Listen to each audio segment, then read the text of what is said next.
Hello everyone, कैसे हो आप सभी। आशा करते हैं आप सभी अच्छे होकर अपनी तैयारी अच्छे से कर रहे होगे। आज के इस वीडियो में हम आपके यूपी होमगार्ड के लिए सबसे मोस्ट इंपॉर्टेंट क्वेश्चंस को देखने वाले हैं, जो कि आपके जीके जीएस के क्वेश्चंस होंगे। तो इस वीडियो को पूरा अंत तक देखिएगा। चलिए स्टार्ट करते हैं बिना किसी देरी के। पहला प्रश्न है हमारा, गांधी जी ने असहयोग आंदोलन किस वर्ष शुरू किया था। साथियों, सारे ही प्रश्न आपके सिलेबस के अनुसार रहेंगे।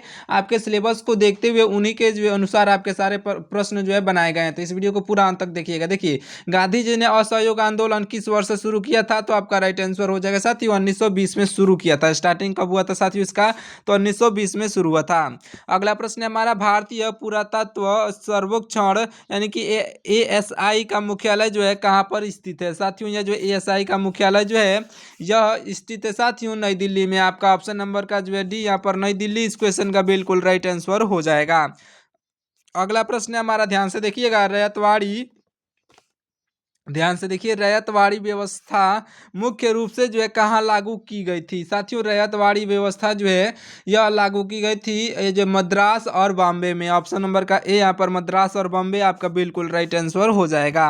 अगला प्रश्न है हमारा, संविधान के किस अनुच्छेद में जो है ग्राम पंचायतों के गठन का निर्देश है। साथियों, संविधान के किस अनुच्छेद में ग्राम पंचायतों के जो है ग्राम पंचायतों के गठन का निर्देश है, तो आपका राइट आंसर हो जाएगा अनुच्छेद 40 में। साथियों, ऑप्शन नंबर सी पर दिया गया अनुच्छेद 40 याद रख लीजिएगा। चलिए देखते हैं अगले प्रश्न को। हमारा अगला प्रश्न है कि विश्व दलहन दिवस जो है यह विश्व दलहन दिवस प्रतिवर्ष कब मनाया जाता है। राइट आंसर साथियों हो जाएगा 10 फरवरी को। कब मनाया जाता है, 10 फरवरी, जो कि आपके ऑप्शन नंबर ए पर दिया गया है, आपका राइट आंसर होगा। अगला प्रश्न है हमारा, प्रसिद्ध पुस्तक है जो है डिवाइन कॉमेडी के लेखक कौन है। साथियों, प्रसिद्ध पुस्तक डिवाइन कॉमेडी के लेखक जो हैं यह हो जाएंगे आपके ऑप्शन नंबर के डी, यानी कि साथियों ऑप्शन नंबर के डी यहाँ पर दांते जो हैं आपके बिल्कुल राइट आंसर हो जाएंगे। अगला प्रश्न देखिएगा, हमारा अगला प्रश्न है कि उत्तर भारत का मैनचेस्टर किस शहर को कहा जाता है। साथियों, उत्तर भारत का मैनचेस्टर जो है यह कहा जाता है कानपुर को। ऑप्शन नंबर का बी यहाँ पर कानपुर इस क्वेश्चन का बिल्कुल राइट आंसर हो जाएगा। अच्छे से याद रखिएगा।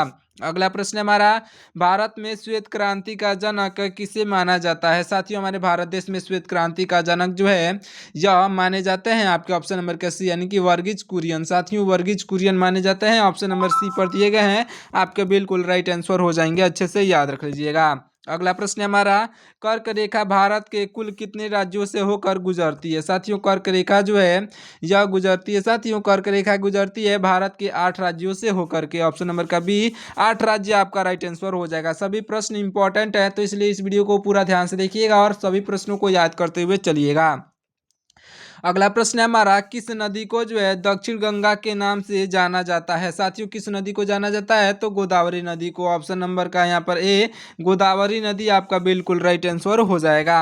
अगला प्रश्न है हमारा, मानव शरीर की सबसे बड़ी बड़ी ग्रंथि कौन सी है। साथियों, हमारे मानव शरीर की सबसे बड़ी ग्रंथि जो है यह यकृत है। साथियों, ऑप्शन नंबर बी पर यकृत दिया गया है, आपका राइट आंसर हो जाएगा। साथियों, देखिए सारे प्रश्न इंपॉर्टेंट हैं, ध्यान से देखिएगा वीडियो को। अगला प्रश्न है हमारा, स्टेनलेस स्टील में जो है लोहे के साथ क्या मिलाया जाता है। साथियों, स्टेनलेस स्टील में जो है साथियों लोहे के साथ यह जो है क्रोमियम और जो है निकिल को मिलाया जाता है। ऑप्शन नंबर सी पर दिया गया है क्रोमियम और निकिल, आपका बिल्कुल राइट आंसर हो जाएगा। अच्छे से याद रख लीजिएगा, ऑप्शन नंबर का सी राइट आंसर होगा। अगला प्रश्न है कि भारत में, देखिए क्या है प्रश्न है कि भारत में नई आर्थिक नीति यानी कि एलपीजी किस वर्ष लागू हुई थी, तो आपका राइट आंसर हो जाएगा साथियों ऑप्शन नंबर का ए, यानी कि 1991 में, 1991 में। साथियों 1991 आपका बिल्कुल राइट आंसर हो जाएगा। अगला प्रश्न है हमारा, नीति आयोग के पदेन जो अध्यक्ष कौन होते हैं। साथियों, नीति आयोग के पदेन अध्यक्ष जो है यह होते हैं साथियों प्रधानमंत्री। याद रख लीजिएगा, ऑप्शन नंबर डी पर प्रधानमंत्री दिए गए हैं, राइट आंसर हो जाएंगे। नीति आयोग के पदेन जो अध्यक्ष होते हैं। अगला प्रश्न हमारा जो है, संपत्ति के अधिकार को जो है किस संशोधन द्वारा हटाया गया। साथियों, संपत्ति के अधिकार को किस संशोधन द्वारा हटाया गया, तो राइट आंसर हो जाएगा 44वां संविधान संशोधन के द्वारा हटाया गया था। ऑप्शन नंबर डी पर दिया गया 44वां यानी कि 44 नंबर का जो है संविधान संशोधन के द्वारा हटाया गया था। अगला प्रश्न है हमारा, वंदे भारत मिशन मुख्य रूप से जो है किससे संबंधित है। साथियों, वंदे भारत मिशन जो है यह मुख्य रूप से संबंधित है विदेशों से जो है भारतीयों की वापसी से, विदेशों से भारतीयों की वापसी से संबंधित है वंदे भारत। ऑप्शन नंबर का ए इस क्वेश्चन का राइट आंसर हो जाएगा। अगला प्रश्न है हमारा, जालियांवाला बाग हत्या जो बाग कांड या जो जालियांवाला बाग कांड के समय भारत का वायसराय कौन था। साथियों, इस समय जो है भारत का वायसराय लॉर्ड चेम्सफोर्ड था। लॉर्ड चेम्सफोर्ड जो है इसमें भारत का वायसराय था, अच्छे से याद रखिएगा। अगला प्रश्न है हमारा, भारत का पहला जाति मुक्त गांव जो है सोडाला, यह किस राज्य में है। तो आपका राइट आंसर साथियों हो जाएगा महाराष्ट्र में। कहाँ पर, ऑप्शन नंबर डी पर दिया गया है महाराष्ट्र, इस क्वेश्चन का बिल्कुल राइट आंसर हो जाएगा। अगला प्रश्न है हमारा, रूल ऑफ लॉ इंडेक्स 2025 में जो है भारत की रैंक क्या है। तो 2025 में की बात की जा रही है, तो भारत का रैंक जो था साथियों यह था 86 नंबर पे। ऑप्शन नंबर का ए यहाँ पर 86 आपका बिल्कुल राइट आंसर हो जाएगा। अगला प्रश्न है कि वर्तमान में भारत के राष्ट्रीय सुरक्षा सलाहकार यह कौन है। तो भारत में जो है वर्तमान में भारत के राष्ट्रीय सुरक्षा सलाहकार जो हैं NSA, यह हो जाएंगे आपके ऑप्शन नंबर के सी, यानी कि अजीत दो जो है आपका ऑप्शन नंबर जो है सी पर दिएगा अजीत दोवाल, आपका ऑप्शन नंबर सी का बिल्कुल राइट आंसर हो जाएंगे। याद रख लीजिएगा ऑप्शन नंबर के सी। याद रखिए, देखिए हमारा अगला प्रश्न है कि वायु शक्ति युद्धाभ्यास का जो है आयोजन कहाँ किया गया था। तो याद रख लीजिए साथियों, यह पोखरण में किया गया था। ऑप्शन नंबर का ए यहाँ पर पोखरण इस क्वेश्चन का बिल्कुल राइट आंसर हो जाएगा। अगला प्रश्न है हमारा, मानव शरीर में जो है पीयूष ग्रंथि कहाँ स्थित होती है। साथियों, मानव शरीर में पीयूष ग्रंथि जो है मस्तिष्क के आधार में होती है। ऑप्शन नंबर का बी यहाँ पर मस्तिष्क के आधार में आपका बिल्कुल राइट आंसर हो जाएगा। अगला प्रश्न है हमारा, ध्यान से देखिएगा, ओलेरी कल्चर का संबंध जो है निम्नलिखित में से किससे है। तो आपका राइट आंसर हो जाएगा ऑप्शन नंबर का बी, यानी कि सब्जियों की खेती से। साथियों, ऑप्शन नंबर का बी यहाँ पर सब्जियों की खेती, इस क्वेश्चन का बिल्कुल राइट आंसर हो जाएगा। अगला प्रश्न है हमारा, ध्यान से देखिएगा, भारत में ऑपरेशन फ्लड का संबंध जो है किससे है। तो हमारे भारत देश में ऑपरेशन फ्लड का संबंध जो है यह साथियों दुग्ध उत्पादन से। आपका ऑप्शन नंबर का ए यहाँ पर दुग्ध उत्पादन बिल्कुल राइट आंसर हो जाएगा, अच्छे से याद रखिएगा। अगला प्रश्न है हमारा, भारत का मैनचेस्टर किस शहर को कहा जाता है। साथियों, भारत का मैनचेस्टर जो है कहा जाता है अहमदाबाद शहर को। ऑप्शन नंबर डी पर दिया गया है अहमदाबाद शहर, आपका बिल्कुल राइट आंसर हो जाएगा। अगला प्रश्न है हमारा, विटिकल्चर के अंतर्गत जो है किसका अध्ययन खेती की जाती है। अध्ययन या फिर खेती किसका किया जाता है। तो याद रख लीजिएगा, विटिकल्चर के अंतर्गत जो है यह किया जाता है साथियों अंगूर की खेती। याद रख लीजिएगा, अंगूर की खेती या फिर अध्ययन किया जाता है। तो ऑप्शन नंबर का सी यहाँ पर राइट आंसर हो जाएगा। अगला प्रश्न है हमारा, उत्तर प्रदेश के किस शहर में जो है धूम्रपान जो है मेला लगता है। उत्तर प्रदेश के किस शहर में ध्रुपद, ध्यान सॉरी दोस्तों, देखिए यहाँ पर ध्रुपद है, ध्रुपद देखिए, सॉरी मैं एक बार और बोलना चाहूँगा, यहाँ पर ध्रुपद मेला जो है लगता है। तो उत्तर प्रदेश के किस शहर में जो है ध्रुपद मेला लगता है। तो आपका राइट आंसर हो जाएगा साथियों ऑप्शन नंबर का ए, यानी कि वाराणसी में लगता है। साथियों, ऑप्शन नंबर का ए वाराणसी आपका बिल्कुल राइट आंसर होगा। अगला प्रश्न है हमारा, ललित कला जो महोत्सव उत्तर प्रदेश में कहाँ पर मनाया जाता है। साथियों, ललित कला महोत्सव जो है यह हमारे उत्तर प्रदेश के लखनऊ में मनाया जाता है। तो ऑप्शन नंबर का सी याद रख लीजिएगा, लखनऊ आपका राइट आंसर होगा। जितने भी प्रश्न है सभी मोस्ट इंपॉर्टेंट प्रश्न है। अगर आपको इसमें से किसी भी प्रश्न के राइट आंसर अगर पहले से मालूम है तो कमेंट करके जरूर से बता दीजिएगा। अगला प्रश्न है हमारा, राज्यसभा के संदर्भ में जो है कौन सा कथन सत्य है। साथियों, राज्यसभा के संदर्भ में कौन सा कथन सत्य है। तो राइट आंसर हो जाएगा साथियों, इन चारों ऑप्शंस को ध्यान से पढ़िए तो आपका राइट आंसर हो जाएगा ऑप्शन नंबर का ए, या यानी कि साथियों यह एक अस्थाई सदन है, यह एक सत्य है। याद रख लीजिएगा, राज्यसभा जो है यह एक अस्थाई सदन है, यह सत्य है। बाकी सब गलत है साथियों। इसका कार्यकाल 5 वर्षों का नहीं 6 वर्षों का होता है। यह भंग किया जा सकता है, लेकिन मतलब लिखा गया है तो यह भंग नहीं किया जा सकता, यहाँ पर ये होगा। इसका अध्यक्ष राष्ट्रपति होते हैं, तो ये भी गलत है साथियों। यह जो है आपका ऑप्शन नंबर का ए, केवल यह एक अस्थाई अध्यक्ष मतलब कि सदन है, यही सही है। ऑप्शन नंबर का ए यहाँ पर राइट आंसर हो जाएगा। अगला प्रश्न है हमारा, राज्यसभा के सदस्यों का कार्यकाल जो है कितने वर्ष का होता है। राज्यसभा के सदस्यों का कार्यकाल यह होता है साथियों, राज्यसभा के सदस्यों का कार्यकाल 6 वर्षों का होता है। मैंने आपको पहले भी बताया, आपका 6 वर्ष जो है बिल्कुल राइट आंसर हो जाएगा, जो कि आपके ऑप्शन नंबर डी पर दिया गया है। अगला प्रश्न है हमारा, वित्त आयोग का गठन जो है किस किस अनुच्छेद के तहत किया जाता है। साथियों, वित्त आयोग का गठन जो किया जाता है, यह किया जाता है साथियों अनुच्छेद 280 के अंतर्गत। ऑप्शन नंबर ए पर दिया गया अनुच्छेद 280 इस क्वेश्चन का बिल्कुल राइट आंसर हो जाएगा। भारतीय संविधान में देखिए क्या है प्रश्न अगला, कि भारतीय संविधान में मौलिक कर्तव्य किस देश के जो है किस देश से लिए गए हैं। आपका राइट आंसर साथियों हो जाएगा, मौलिक कर्तव्य जो लिया गया है, यह लिया गया है रूस से, यानी कि पूर्व पूर्व में इसे सोवियत संघ कहा जाता था। साथियों, ऑप्शन नंबर का सी यहाँ पर सोवियत संघ राइट आंसर मतलब होगा, या फिर रूस भी कह सकते हैं। अगला प्रश्न हमारा, पंचायती राज व्यवस्था जो है सर्वप्रथम किस राज्य में लागू हुई। तो पंचायती राज व्यवस्था जो है साथियों सबसे पहले लागू हुआ था, यह लागू हुआ था साथियों राजस्थान में। आपका ऑप्शन नंबर का बी राजस्थान इस क्वेश्चन का राइट आंसर हो जाएगा। चलिए देखिए अगला प्रश्न, ध्यान से देखिएगा। हमारा अगला प्रश्न हो जाएगा साथियों, ध्यान से देखिए क्या है अगला प्रश्न। देखिए हमारा अगला प्रश्न हो जाएगा कि हमारे सौरमंडल का जो है सबसे चमकीला ग्रह कौन सा है। साथियों, हमारे सौरमंडल का सबसे चमकीला ग्रह जो है यह शुक्र ग्रह हो जाएगा। ऑप्शन नंबर ए पर दिया गया है शुक्र ग्रह इस क्वेश्चन का राइट आंसर होगा। सौरमंडल का सबसे चमकीला ग्रह शुक्र ग्रह है। अगला प्रश्न हमारा, भारतीय संविधान सभा की प्रथम बैठक कब हुई थी।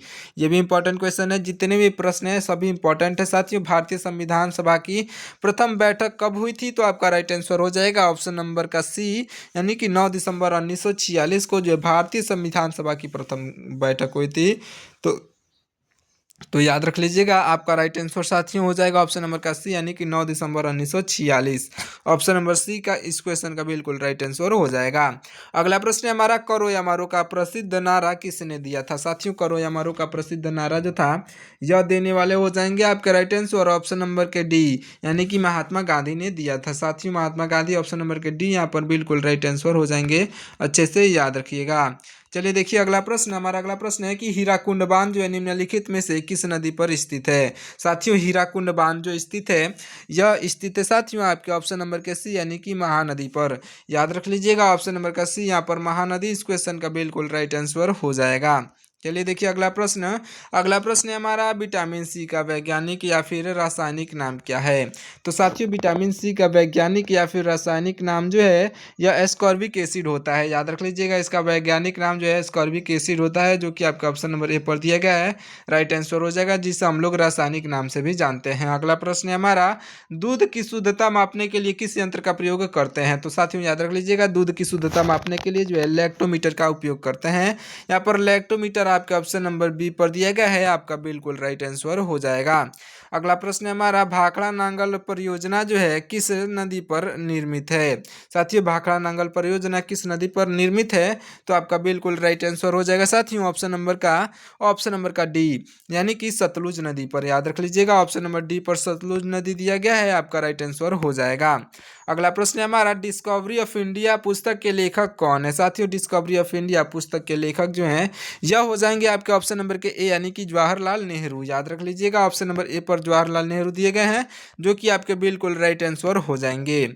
अगला प्रश्न है हमारा, बिहू जो है किस राज्य का सबसे प्रसिद्ध लोक नृत्य है। साथियों, बिहू जो है यह किस राज्य का सबसे प्रसिद्ध लोक नृत्य है, तो आपका राइट आंसर हो जाएगा ऑप्शन नंबर का बी, यानी कि असम आपका बिल्कुल राइट आंसर होगा। अगला प्रश्न है हमारा, कथकली किस राज्य का प्रसिद्ध शास्त्रीय नृत्य है। साथियों, कथकली का जो है कथकली किस राज्य का प्रसिद्ध शास्त्रीय नृत्य है, तो राइट आंसर हो जाएगा ऑप्शन नंबर का ए, यानी कि केरल का है। साथियों, ऑप्शन नंबर ए पर केरल दिया गया है, राइट आंसर हो जाएगा। ध्यान से देखिएगा, हमारा अगला प्रश्न हो जाएगा कि कुचिपुड़ी शास्त्रीय नृत्य का संबंध किस राज्य से है। तो कुचिपुड़ी जो है शास्त्रीय नृत्य का संबंध जो है यह है साथियों आपके ऑप्शन नंबर का डी, यानी कि आंध्र प्रदेश से है। ऑप्शन नंबर डी पर दिया गया आंध्र प्रदेश इस क्वेश्चन का बिल्कुल राइट आंसर होगा। अगला प्रश्न है हमारा, ओणम का त्यौहार जो मुख्य रूप से कहाँ मनाया जाता है। साथियों, ओणम का त्यौहार जो है यह मुख्य रूप से केरल में ही मनाया जाता है। ऑप्शन नंबर का बी, यहाँ पर ओणम का त्यौहार केरल में मनाया जाता है, राइट आंसर ऑप्शन नंबर का बी हो जाएगा। अगला प्रश्न है हमारा, पोंगल जो है किस राज्य का प्रमुख फसल है उत्सव है। तो पोंगल जो है साथियों किस राज्य का है, तो आपका राइट आंसर हो जाएगा ऑप्शन नंबर का ए, यानी कि पोंगल साथियों तमिलनाडु राज्य का जो है प्रमुख फसल उत्सव है। ऑप्शन नंबर का ए पोंगल आपका राइट आंसर हो जाएगा तमिलनाडु का। अगला प्रश्न है हमारा, काजीरंगा राष्ट्रीय उद्यान जो है राष्ट्रीय उद्यान किसके लिए प्रसिद्ध है। तो काजीरंगा राष्ट्रीय उद्यान साथियों यह प्रसिद्ध है एक सींग वाला गैंडा के लिए। ऑप्शन नंबर का सी यहाँ पर एक सिंग वाला गैंडा राइट आंसर हो जाएगा। अगला प्रश्न देखिएगा, हमारा अगला प्रश्न है कि सुंदरवन डेल्टा का निर्माण जो है कौन सी नदियां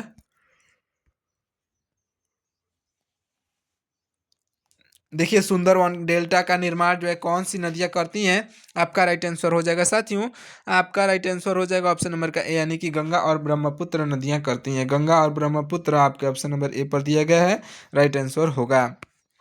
अगला प्रश्न है हमारा, चिपको आंदोलन का मुख्य उद्देश्य क्या था। साथियों चिपको आंदोलन का मुख्य उद्देश्य जो था यह था वन संरक्षण। आपका ऑप्शन नंबर का बी यहाँ पर वन संरक्षण आपका बिल्कुल राइट आंसर हो जाएगा, याद रखिएगा। इस वीडियो को पूरा अंत तक जरूर से देखिएगा, सारे ही मोस्ट इंपॉर्टेंट प्रश्न है। अगला प्रश्न है कि भारत का सबसे छोटा पड़ोसी देश कौन सा है। हमारे भारत देश का सबसे छोटा पड़ोसी देश जो है, सबसे छोटा और पड़ोसी देश यह भूटान है, जो कि आपका ऑप्शन नंबर डी पर दिया गया है। भूटान आपका राइट आंसर होगा। चलिए देखिए अगला प्रश्न, अगला प्रश्न है कि वायुमंडल में सबसे अधिक मात्रा में कौन सी गैस है। तो सबसे अधिक मात्रा में जो है साथियों कौन सी गैस है, राइट आंसर हो जाएगा वायुमंडल में सबसे अधिक मात्रा में नाइट्रोजन है। ऑप्शन नंबर का बी यहाँ पर नाइट्रोजन इस क्वेश्चन का राइट आंसर होगा। अगला प्रश्न है हमारा, ये जो है प्रतिवर्ष विश्व पर्यावरण दिवस कब मनाया जाता है। तो प्रत्येक साल जो है यानी कि प्रतिवर्ष हमारे जो है विश्व पर्यावरण दिवस मनाया जाता है साथियों, यह मनाया जाता है 5 जून को। ऑप्शन नंबर का ए यहाँ पर 5 जून इस क्वेश्चन का बिल्कुल राइट आंसर हो जाएगा, अच्छे से याद रख लीजिएगा 5 जून को मनाया जाता है। अगला प्रश्न है हमारा, सौरमंडल का आकार में जो है सौरमंडल का आकार में सबसे बड़ा ग्रह कौन सा है। राइट आंसर हो जाएगा साथियों ऑप्शन नंबर का बी, यानी कि बृहस्पति है। ऑप्शन नंबर का बी बृहस्पति इस क्वेश्चन का बिल्कुल राइट आंसर हो जाएगा।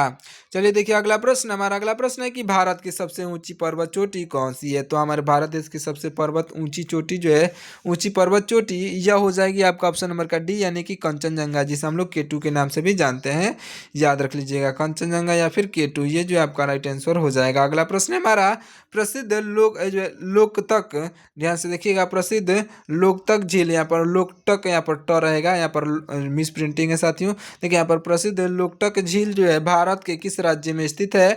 तो आपका राइट आंसर हो जाएगा ऑप्शन नंबर का बी, यानी कि मणिपुर में स्थित है साथियों। ऑप्शन नंबर बी पर मणिपुर दिया गया है, आपका राइट आंसर हो जाएगा। देखिए इस वीडियो को बनाने में बहुत ही मेहनत लगता है साथियों, एक एक प्रश्नों को जो है अच्छे से डिजाइन करने में, लिखने में, ढूंढ के लाने में, इंपॉर्टेंट क्वेश्चंस को बहुत ही टाइम लगता है। तो आपको जो इस वीडियो को पूरा अंत तक देखना है और सभी प्रश्नों को याद करना है, और बस आपको इस वीडियो को एक लाइक जरूर से कर दीजिएगा। अगला प्रश्न है हमारा कि गारो, खासी और जो है जयंतिया पहाड़ियाँ कहाँ पर स्थित हैं। तो ये तीनों पहाड़ियाँ जो है साथियों यह स्थित है आपके ऑप्शन नंबर के बी, यानी कि मेघालय में। ऑप्शन नंबर बी पर मेघालय में ये तीनों पहाड़ियाँ स्थित हैं। अगला प्रश्न है हमारा, नाथुला दर्रा भारत के किस राज्य में स्थित है। साथियों नाथुला दर्रा जो है हमारे भारत के जो है सिक्किम में स्थित है। ऑप्शन नंबर का जो है ए यहाँ पर भारत का सिक्किम इस क्वेश्चन का बिल्कुल राइट आंसर हो जाएगा। अगला प्रश्न देखिएगा, हमारा अगला प्रश्न है कि उज्जैन का जो है प्रसिद्ध शहर किस नदी के किनारे बसा है। तो उज्जैन का प्रसिद्ध शहर जो है यह बसा हुआ है साथियों, यह बसा हुआ है शिप्रा नदी के किनारे। ऑप्शन नंबर का बी यहाँ पर शिप्रा आपका बिल्कुल राइट आंसर होगा। अगला प्रश्न है हमारा, किस भारतीय शहर को जो है गुलाबी शहर कहा जाता है। साथियों गुलाबी शहर कहा जाता है जयपुर को, याद रख लीजिएगा गुलाबी शहर यानी कि पिंक सिटी के नाम से जानते हैं जयपुर। आपका ऑप्शन नंबर का सी यहाँ पर राइट आंसर हो जाएगा। अगला प्रश्न है हमारा, भारत में जो है झीलों का शहर किसे कहा जाता है। साथियों भारत देश में झीलों का शहर जो कहा जाता है उदयपुर को कहा जाता है। उदयपुर आपका ऑप्शन नंबर ए पर दिया गया है, जो कि आपका बिल्कुल राइट आंसर हो जाएगा। अगला प्रश्न है हमारा, प्रार्थना समाज के संस्थापक निम्नलिखित में से कौन थे। तो प्रार्थना समाज के संस्थापक जो थे इन चारों ऑप्शन में से आत्माराम पांडुरंग आपके बिल्कुल राइट आंसर हो जाएंगे, जो कि आपका ऑप्शन नंबर डी पर दिए गए हैं, याद रख लीजिएगा। अगला प्रश्न है हमारा, आर्य समाज की स्थापना किसने की थी। साथियों आर्य समाज की स्थापना स्वामी दयानंद सरस्वती ने की थी। ऑप्शन नंबर का बी राइट आंसर हो जाएगा, इस प्रश्न को मैंने आपको कई बार कराया है। अगला प्रश्न है हमारा, ब्रह्म समाज के संस्थापक कौन है। ब्रह्म समाज के संस्थापक साथियों यह हो जाएंगे आपके ऑप्शन नंबर के ए, यानी कि राजा राम मोहन राय। राजा राम मोहन राय जो कि आपके ऑप्शन नंबर ए पर दिए गए हैं, बिल्कुल राइट आंसर होंगे। अगला प्रश्न है हमारा, रामकृष्ण मिशन की स्थापना किसने की थी। साथियों रामकृष्ण मिशन की स्थापना जो है करने वाले यह हो जाएंगे आपके ऑप्शन नंबर के सी, यानी कि स्वामी विवेकानंद हो जाएंगे। साथियों ऑप्शन नंबर सी पर स्वामी विवेकानंद दिए गए हैं, राइट आंसर होंगे। अगला प्रश्न है हमारा, किस शासक को जो है भारत का नेपोलियन कहा जाता है। किस शासक को भारत का नेपोलियन कहा जाता है साथियों? तो आपका राइट आंसर हो जाएगा ऑप्शन नंबर का ए, यानी कि समुद्रगुप्त को कहा जाता है साथियों। समुद्रगुप्त आपके ऑप्शन नंबर ए पर दिया गया है, बिल्कुल राइट आंसर हो जाएंगे। अगला प्रश्न है हमारा, ध्यान से देखिएगा, दिल्ली सल्तनत के लोधी वंश का अंतिम शासक कौन था? साथियों दिल्ली सल्तनत के लोधी वंश का अंतिम शासक जो थे यह हो जाएंगे आपके ऑप्शन नंबर के बी, यानी कि इब्राहिम लोधी। साथियों इब्राहिम लोधी आपके ऑप्शन नंबर के 20 क्वेश्चन के बिल्कुल राइट आंसर होंगे। अगला प्रश्न है हमारा, ध्यान से देखिएगा, पानीपत का पहली जो लड़ाई किस वर्ष से जो लड़ी गई थी? पानीपत की पहली लड़ाई जो साथियों यह लड़ी गई थी 1500। साथियों पानीपत की पहली लड़ाई जो है यह लड़ी गई थी साथियों, यह लड़ी गई थी 1526 ईस्वी में। ऑप्शन नंबर का ए यहाँ पर 1526 इस क्वेश्चन का राइट आंसर होगा। अगला प्रश्न हमारा, प्रसिद्ध हल्दी घाटी का युद्ध जो है किस वर्ष हुआ था? साथियों प्रसिद्ध हल्दी घाटी का युद्ध जो हुआ था 1576 में हुआ था साथियों। 1576 आपका बिल्कुल राइट आंसर हो जाएगा, जो कि आपका ऑप्शन नंबर जो है सी पर दिया गया है 1576। अगला प्रश्न देखिएगा, अगला प्रश्न है हमारा, जो बक्सर का युद्ध किस वर्ष जो लड़ा गया था? साथियों बक्सर का युद्ध जो लड़ा गया था यह 1764 में लड़ा गया था साथियों। 1764 आपके ऑप्शन नंबर डी पर दिया गया, राइट आंसर हो जाएगा। अगला प्रश्न है हमारा, स्वतंत्र भारत के प्रथम गवर्नर जनरल कौन थे? साथियों स्वतंत्र भारत के प्रथम गवर्नर जनरल जो थे यह थे लॉर्ड माउंटबेटन। लॉर्ड माउंटबेटन याद रख लीजिएगा, ऑप्शन नंबर के बी बिल्कुल राइट आंसर हो जाएंगे। ये अंतिम प्रश्न जो है मैं आपके लिए दे रहा हूँ, इस प्रश्न का राइट आंसर आप कमेंट करके ही जाइएगा अगर आप यहाँ तक इस वीडियो को देखते हुए आ चुके हैं। तो अगला प्रश्न और लास्ट प्रश्न है हमारा, भारतीय राष्ट्रीय कांग्रेस की स्थापना किस वर्ष हुई थी? तो आप कमेंट करके जरूर से बताइएगा। चलिए मिलते हैं किसी और वीडियो में, तब तक के लिए आप हमारे वीडियो को लाइक करके चैनल को सब्सक्राइब कर लीजिएगा। साथ ही साथ अपने दोस्तों के पास इस वीडियो को शेयर कर दीजिएगा और आप कमेंट करके बताइएगा कि आपको ये वीडियो कैसा लगा ये आप कमेंट करके जरूर से बताइएगा। मिलते हैं किसी और वीडियो में, चैनल को सब्सक्राइब करके वीडियो को लाइक कर दीजिएगा। तब तक के लिए जय हिंद।